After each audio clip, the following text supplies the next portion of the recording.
Սկսենք սկզբից, երբ եւ ինչպես իմացաք, որ երեխան շաքարային դիաբետ ունի։ Բարև ձեզ, շնորհակալ եմ, որ լսեցիք խնդրանքս, բարձրաձայնեք այս թեման, սա շատ կարևոր թեմա է, չգիտեմ ում համար ինչ, բայց մեզ համար, ինձ համար եւ շատ դիաբետիկների համար սա շատ կարևոր թեմա է, որը մեզ օգնեցիք, որ բարձրաձայնեք, իլուրջ աշխարհի ասեմ ավելի ճիշտ, գամ արդեն բուն հարցին։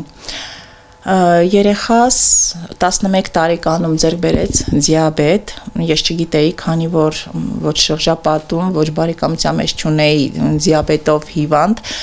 անգամ ես չգիտեի, որ երեխաները նույնպես ունենում են դիաբետ, կարծում եմ երեխան մրսել է, ցիստիտա տանում երեխան, ես էլ այդ ժամանակ աշխատում էի, նշեմ, որ Ռուսաստանն էի այդ ժամանակ, ես չգիտեի այդ խնդիրների մասին, բողոքում եմ, աշխատավայրում բողոքում եմ ընկերուհուս, որ երեխան հիվանդացել է ու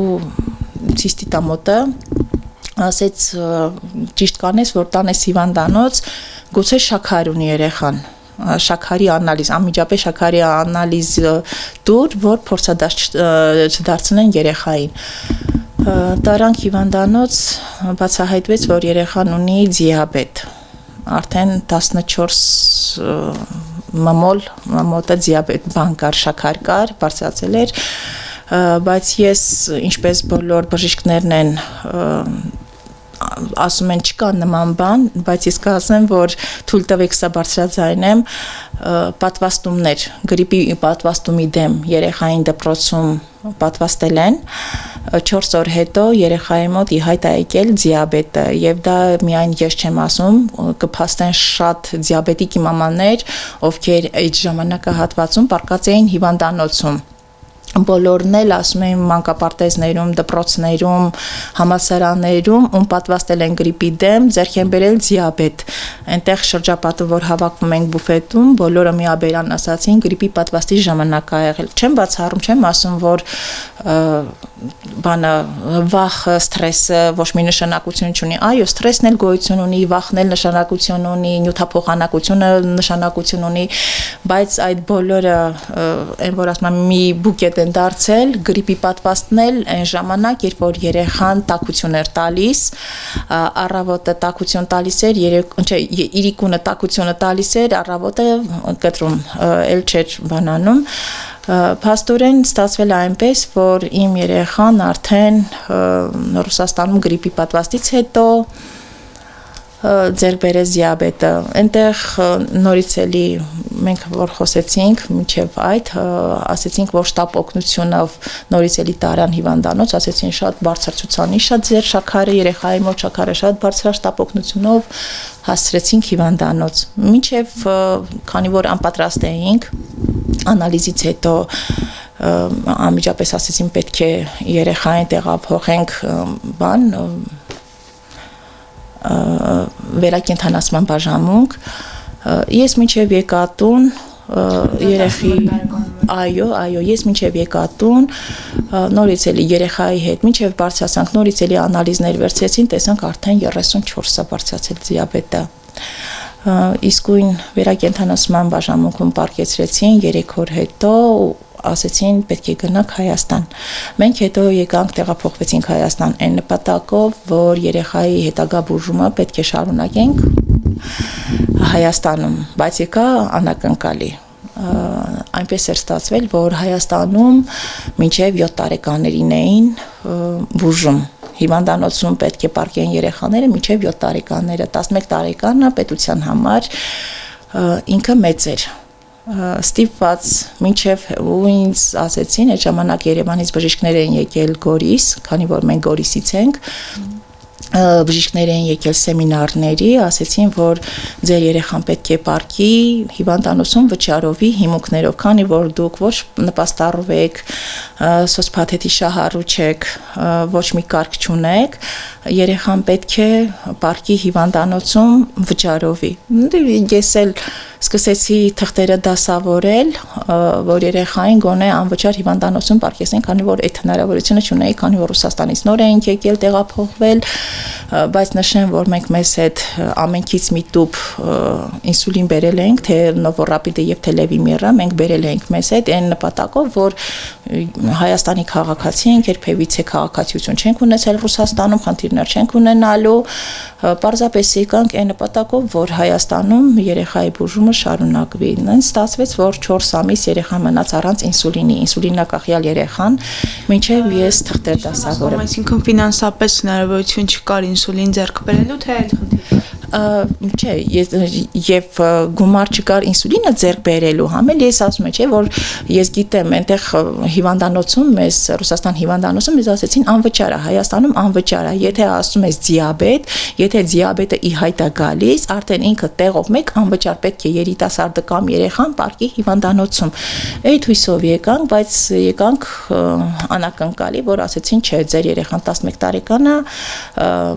մենք մինչև 7 տարեկաներին ենք ընդունում, կամ խոսքի պետք է լինես նպաստառու, թոշակառու, կամ սոցփաթեթի շահառու պետք է լինես, որ կարողանաս դե ես մինչև թղթերը դասավորեմ, նպաստ, թոշակ եւ այլն, երեխաս այդպես մնաց 4 ամիս առանց ինսուլինի, դափնի, տերևի եւ մասուրի, թուրմերի հույսին։ Հետո տեսա, որ չստացվեց, վարկ ձևակերպեցի, մի շաբաթում վարկը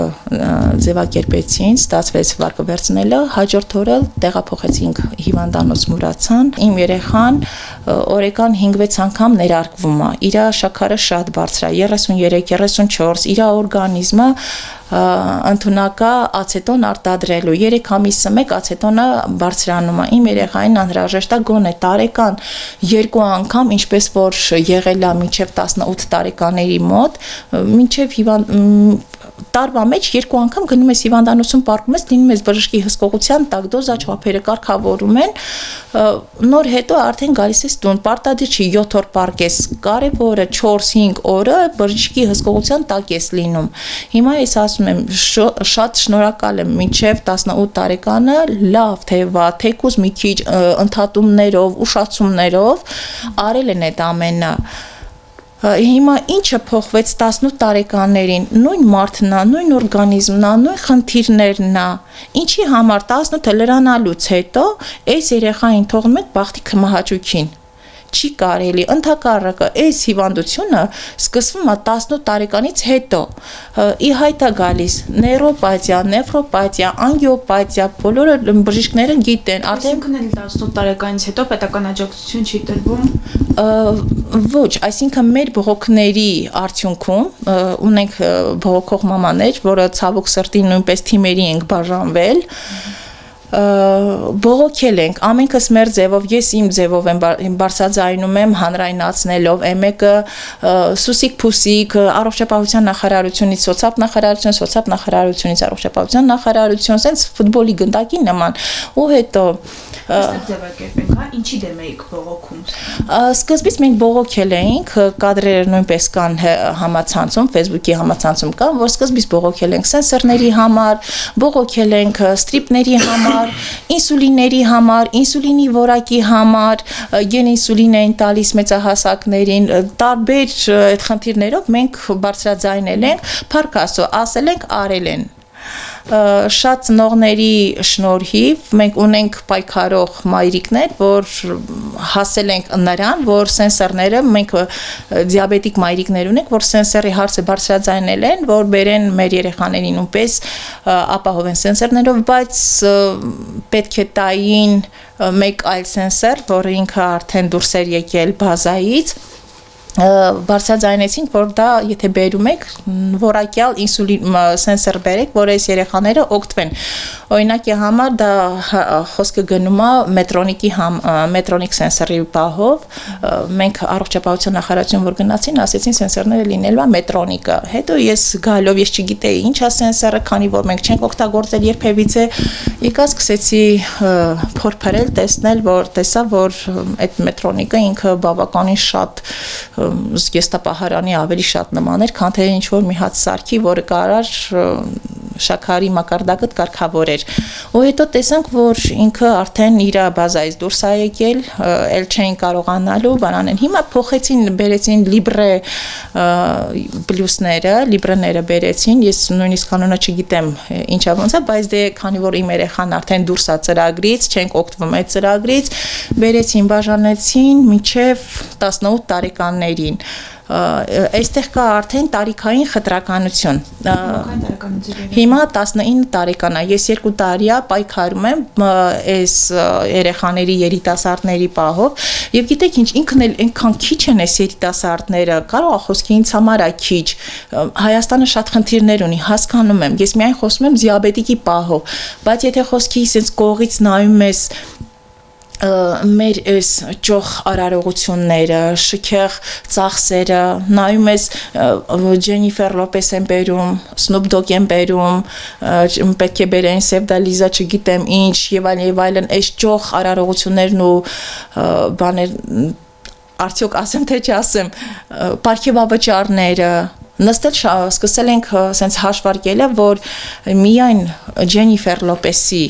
իր այդ հոնորարը ասենք, թե իր այդ գումարը որ տվել է պետությունը, մենք մեր երեխաներ 2.5 տարի անվճար 0-ից մինչև 28 տարեկաներին կարող էին ապահովել սենսորներով, միայն Ջենիֆեր Լոպեսին։ Սնուփ Դոգինը նույնպես, արդեն 5 տարի, 6 տարի անվճար կարող էին ապահովել այս երեխաներին։ Բոլորս էլ ուզում ենք ուրախանանք, ես չեմ ասում, չէ, մենք սգվոր ազգ ենք, մենք 44 օրյա պատերազմ տեսած ազգ ենք, մեզ պետք չի ուրախանալ, ոչ, ես չեմ ասում, մեզ պետք չի ուրախանալ, բայց դիաբետիկ երիտասարդները նույնպես ապրել են ուզում, նույնպես ուզում են իրենք էլ ապրեն։ Օրինակի համար հիմա ապրիլի 4-ին էլ վարչապետն է լինելու, հարգելի վարչապետ, մեր երեխաներն էլ են ուզում ապրեն։ Ես 3 ամիս է, ես չեմ կարողանում այս տանն եմ ապրում, բայց տանը չեմ։ Ոչ մեկը իմ երեսը չեն տեսնում։ Անդադ նամակներ եմ գրում, վարչապետի տեխնացուներին մարդ չկա, որ ես գրած չլնեմ։ Իրանց մեսենջերներից սկսած, էլեկտրոնային պոչտաներից սկսած, վերջի լայվերի տակ սկսած գրել եմ։ Բոլոր տեխնացուներին գրել եմ, ուղղակի խնդրել եմ, պահանջել եմ իրենց ով ուզում է գա, ես մի մարդ եմ, որ ինձ համար հաճելի չի քաղաքականությունով զբաղվել, բայց ուզեմ չուզեմ չեմ կարող զբաղվեմ, որովհետև իմ երեխան ունի այս խնդիրը։ 600 երեխա ունեն այս խնդիրը, բայց ընդհանուր 2830 0-ից մինչև 28 տարեկանը ունեն այս խնդիրները։ Ես խոսում եմ մեծամասնությունը 600 երիտասարդի մասին։ Տարբերությունը որն է, նույն մարդն է, նույն հիվանդությունն է, նույն խնդիրներն է։ Ինչի համար պետք է մեր երեխաները զրկված են, ինչի խտրականությամբ, սա բացահայտ խտրականություն է, տարիքային խտրականություն է։ Իմ երեխայի մոտ սկսել են բարդանալ որոշ խնդիրներ։ Հիմա ես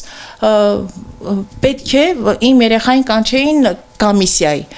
Մեզ մերժեցին, Արմեդով մերժեցին, թղթերը լրիվ բացահայտ վերցրեցի, տարա ցույց տվեցի, բժիշկները ինձ հետ, մեր Չարենցավանի բժիշկները ինձ հետ հավասար պայքարել են, որ երեխան անցնի, բայց ստացվել է այնպես, որ մեզ միանգամից Արմեդից են մերժել ու հետո էլեկտրոնային պոչտայով մեզ նամակ են ուղարկել, որ երամսյակային ժամկետի մեջ չի տեղավորվում։ Ինչ երամսյակային ժամկետի մասին է խոսքը, որ երեխաս արդեն 8 տարի է ունի դիաբետը։ Ինչ երամսյակային ժամկետը ասենք այն, որ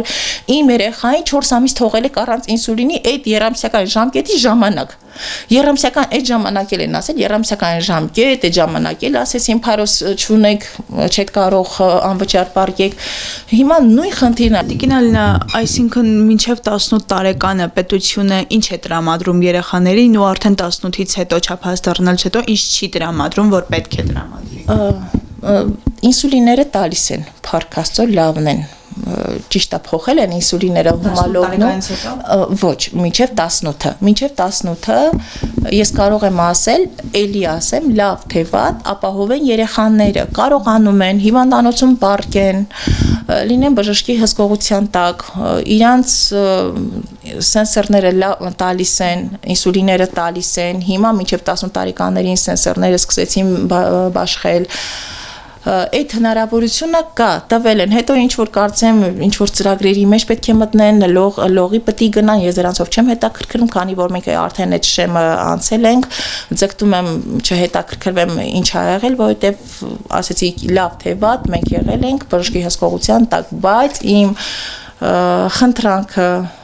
նա է, որ 18+ երիտասարդներին հետևեն, նրանք նույնպես մարդիկ են, վերջերս այն որ վատ բաների ականատես եղա եւ լսեցի, որ դիաբետիկ երիտասարդների օրգանները ինչպես են քայքայվում, երիկամները դիալեզիա ենթարկվում, արյունը դիալեզիա ենթարկվում, այդ դիալեզը ես լսել եմ, որ ոչ որակյալ ինսուլինից է առաջանում, անգամ ես հիշում եմ մի պահ, որ ասեցին 5 տարի ինսուլին օգտագործելուց հետո օրգանիզմից պետք է հանել այդ արյունը, դիալեզ պետք է արվի, հուսամ այդ խնդիրները չի ունենա ոչ մի երիտասարդ, բայց սկսում են արդեն անդամահատել, սկզբից մատերը, հետո ոտը, նրանք մեր առողջապահության համակարգը պետք է այնպես անի, որ երեխաները չհասնեն դրան, երիտասարդները դրան չհասնեն, նրանց ավելի շատ է օգնություն պետք, գիտեք ինչ, 10 տարեկանից հետո օրինակ ինսուլին չի տրամադրվում երեխաներին։ Չէ, ինսուլին տրամադրվում է մինչև 23 տարեկանը եւ ավելին նաեւ լսեցի, որ 29-ից մինչև 40 տարեկանը տիկին նախարարը Անահիտ Ավանեսյանը ասեց, որ ինսուլիններ տրամադրում են նույն այն ինսուլինները, ինչ որ տալիս են մինչև 18 տարեկաներին։ Դա փոխել են, ինսուլինը հանեցին, հիմա տալիս են այդ անալոգներն են տալիս։ Հա, ինչ չի տրամադրվում 10 տարեկանից հետո։ Դե հիմա սպասի ասեմ, մեր էլի ծնողների բողոքից հետո, բարձրաձայնումից հետո ստրիպներ բաժանեցին երիտասարդներին, 150 հատ ստրիպ։ Եթե ավելացրել են թվականակը, չգիտեմ, բայց 150 հատ ստրիպ տարվա մեջ 29-ից 40 տարեկաներին, էլի որ բանը, բայց որ բերում ես հաշվարկում ես, դա 150 ստրիպը օրվա մեջ 0.4 ստրիպ է դառնում, որը ինքը 2.5 օր կարաս ասես 2.5 օր պետք է լինի, այդ մի հատ ստրիպը 2.5 օրվա համար է նշանակված։ Գոնե եթե խոսքի որ տալիս էին այդ մարդկանց, գոնե նենց տային, այդ հարցը վերաբերում է 29-ից 40 տարեկաններին, գոնե խոսքի թող լիներ 300 հատ, եթե 1400-ը մեծ թիվ է կազմում, գոնե 300 հատ տայիք այդ մարդկանց, որ խոսքի իմանային ինչի համար է, իրոք որ այդ ստրիպը մեծ նշանակություն ունի, չգիտես, եթե ինսուլինակախյալ մարդ ես, եթե շաքար ունես, դիաբետ ունես, ստրիպը, մի կողմից ստրիպ գնել, մի կողմից հաց գնել, շատ խնդիրների առաջ ես կանգնում, անհրաժեշտ է այդ ամենը, որ տալիս են, բայց ինչը չեն տալիս, հիմա իրանք կարելի է ասած ձգտում են ամեն ինչից քիչ-քիչ տան, չեն տալիս սենսորները, միայն այդ սենսորները որ չեն տալիս, բայց Եվրոպայում տալիս են բոլոր ինսուլինակախյալ, սկսել եմ հետաքրքրվել, տեսել եմ, որ բոլոր ինսուլինակախյալ մարդկանց, ովքեր ինսուլինակախյալ են, նրանց տալիս են անվճար սենսորներ, Եվրոպան, Գերմանիան, Շվեյցարիան, Իսրայելը, եւ հետո մի բայց ունենք, որ 2023 թվականին փետրվար-ապրիլ ամիսներին ֆունկցիոնալությունը բերեցին, մտցրեցին, այս ժողովրդի վզին փաթաթեցին, բայց հենց այդ նույն թվին ապրիլ ամսին Ամերիկան ինսուլինակախյալ բոլոր հիվանդներին հնարավորություն տվեց բոլորի սենսորներ տրամադրեն։ Իսկ թանկ են սենսորները։ Սենսորների թե խոսքի ասես ամենաէժանը, ամենանպաստավորը ինքը մի հատը 16000 է։ Ինչքան ժամանակում է հարկավոր փոխել։ Մի ամսում 2 հատ։ Ասում են գնացեք աշխատեք, աշխատում եք, օրինակ հիմա իմ երեխան աշխատում է, բայց լինում է առավոտ, որ չի կարողանում կենտրոնանա, գնա աշխատանքի, իրան թույլ է զգում, շաքարի 2 է լինում, կտրուկ տատանումներ, հիպերգլիկեմիա, հիպոգլիկեմիա, միանգամից ռիսկի իջնում է, ռիսկի բարձրանում է, հետո լինում է, որ հիմնարկում է, վատանում է, հիմա արդեն այնտեղի աշխատողներ կան, որ վախենում են էմիկի կարգավիճակից վախենում են, նաև խոսակցությունները հասել երեխի ականջին, որ բանա չի կարող աշխատի, այն որ կարելի է իրան չեն ուզում կոպիտի մեջ լինի, որ խոսքի բան չլինի, երեխան իրան ված չզգի չի կարողանում աշխատի եւ այլն, տարբեր իր այս խնդրի պատճառով 3 գործ ենք փոխել։ Երեխան 3 գործ է փոխել։ Այս նույն առողջական խնդիրների առաջ թուլություն է լինում իրանց մոտ, եթե շաքարը իջնում է, թուլանում է, մարմինը դող է առաջանում երեխեքի մոտ ու ռիսկից միանգամից ընկնում են ռիսկի իջեցումից եւ բարձրացումից ընկնում են կոմայի մեջ։ Իրանց հիվանդանալ պետք չի, վիրուսից, վարակից պետք է հեռու լինեն, որովհետև տվյալ անձին շատ իսկույն վերցնում են այդ հիվանդությունը եւ նպաստում է իրանց այդ կոմատոզ վիճակին, որ հայտնվեն բարդությունների առաջ 18 տարեկանը միջև, այսինքն դիաբետով հիվանդները համարվում են որոշակի սոցիալական խմբի շահառու, 18-ից արդեն միջև 60-65 տարեկանը հաշմանդամ չեն։ Մինչև այդ մանկական հաշմանդամություն ունեցող երեխաներ են համարվում։ Ես ասեցի, իմ երեխան հենց որ Ռուսաստանից եկանք, թղթերը դասավորեցինք, պարկեց հիվանդանոցում, առաջի իր հենց փաստաթղթի մեջ, իր թղթերի մեջ գրված էր մանկական հաշմանդամություն ունեցող երեխա։ 18 տարեկանը, 1 օրեկանը լրացավ, դարձավ հաշմանդամ չէ։ Այս վերջերս ինձ առողջապահության նախարարության թեժ գծից համոզում են, որ քո երեխան հաշմանդամ չի։ Ինքը չի համարվում հաշմանդամ, քանի որ 18 տարեկանը լրանալ են ետք կտրել են, էլ արդեն երեխան չի նշանակում հաշմանդամություն։ Իմ երեխան առողջ երեխա է, բայց իմ երեխան առողջ երեխա է։ Ես ինչու եմ չարչարում։ Ես ինչու եմ պատնեպատիկ զարկում։ Բայց առողջական վիճակում բարելավումներ կան։ Կան, եթե դա երեխայից էլ է կախված, երիտասարդից էլ է կախված, ինչու ոչ կան, բայց խոսքի, եթե օրգանիզմը արդեն դրան է, եթե արդեն օրգանիզմը վնասվել է, ինքը ինչքան էլ ուզենա նայի ուշադրություն դարձնի, բայց ինքը արդեն ունի այդ օրգանի ախտահարումը։ Պետք է այնպես անենք, որ մնացածն էլ չախտահարվեն։ Նաև նշեմ, որ մեր ԲՍՓ-ի փորձագետները ասում են գնացեք, որ մենք գնացել էինք իրանց մոտ, ասեց, երբ որ հարակից օրգանները կախտահարվեն, կգանք, կտեսնենք, կտանք, թե չենք տա։ Ես ուզում եմ թոշակը, կարգը կտեսնենք, կտանք, թե չենք տա այդ կարգը։ Հիմա ես ուզում եմ ասել, հարգելիներս, ես սա նաև բարձրաձայնել եմ Նոյան տապանում, նաև ասել եմ Սուրանկյան ժամանակ,